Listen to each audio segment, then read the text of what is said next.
નમસ્કાર, મારું નામ કૃષ્ણા છે અને આજે હું તમને કહીશ કે આપણા ભારત દેશમાં જે દહેજ પ્રથા છે એ કેવા પ્રકારની છે અને અત્યાર સુધી આપણે બધાય મોડર્ન થઈ ગયા છીએ, ભણેલા ગણેલા થઈ ગયા છીએ અને આપણે પહેરવેશથી વિચારોથી ઘણા બધા આગળ નીકળી ગયા છીએ પહેલાં કરતાં. પણ તોય હજી જ્યારે લગ્નની વાત આવે ત્યારે જે છોકરીવાળા છે એ છોકરાની સાઈડથી એટલું બધું એક્સપેક્ટ કરશે કે છોકરો છે એની સરકારી નોકરી હોવી જોઈએ, જમીન હોવી જોઈએ. ભલે એ જમીનમાં એ છોકરીને કાંઈ એને ખેતી નથી કરવી, કાંઈ જ નથી કરવું, પણ તોય એને જમીન જોઈએ છે. પછી ઘર હોવું જોઈએ, ગામડે ઘર હોવું જોઈએ, સિટીમાંય ઘર હોવું જોઈએ અને સિટીમાં રહેવા જોઈએ. ગામડામાં રહે તો એ પણ પસંદ નથી. અને જે છોકરાવાળા છે એની ડિમાન્ડ એવી હોય છે કે જે છોકરી છે એ ભણેલી હોવી જોઈએ, પછી નોકરી કરતી હોવી જોઈએ અને ઘરેલું હોવી જોઈએ, એટલે કે એ ઘરના બધા કામય કરે, પછી તમને સંભાળે તે અને નોકરી પણ કરે. તો મને તો આ બધું સમજાતું નથી. અને આ ચેન્જ છે એ ક્યારે આવે, કે બદલાવ છે એ ક્યારે આવે?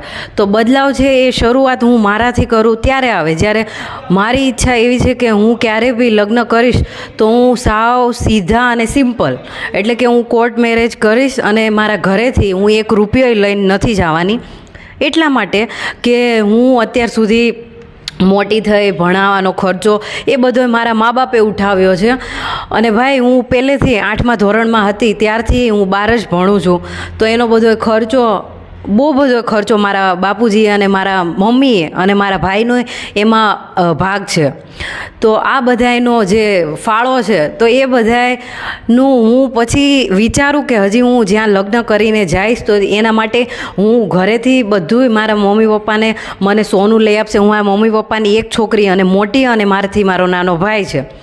એટલે મારા મમ્મી પપ્પા બીજા લોકોને કેટલું આપ્યું છે. મારા બાપુજી જે છે અમારા ગામમાં કે વાસમાં લગ્ન હોય તો કાંસાની થાળી લઈ આપે અને એમને જે બધું જોતું હોય એ બધું લઈ આપ્યું છે મા પપ્પાએ. તો હું એવી એક્સપેક્ટેશન નથી રાખતી કે મારા લગ્નમાં મારે આ બધું જોતું, મારે એવું કાંઈ જ નથી જોતું. મા પપ્પાએ જે કોઈને કાંઈ બી આપ્યું એ અમને બધાના એમના આશીર્વાદ છે. અમારે કોઈનું કાંઈ પાછું નથી જોતું. એવી બધાને લાલચ હોય છે, પણ મને અને મારા મા બાપને એવી લાલચ નથી. તો જ્યારે મારા લગ્ન થશે ત્યારે હું 1 રૂપિયો સામેવાળા જે છોકરા છે એની પાસેથી હું લેવાની નથી અને હું મારા ઘરેથી કાંઈ લઈ નથી જવાની.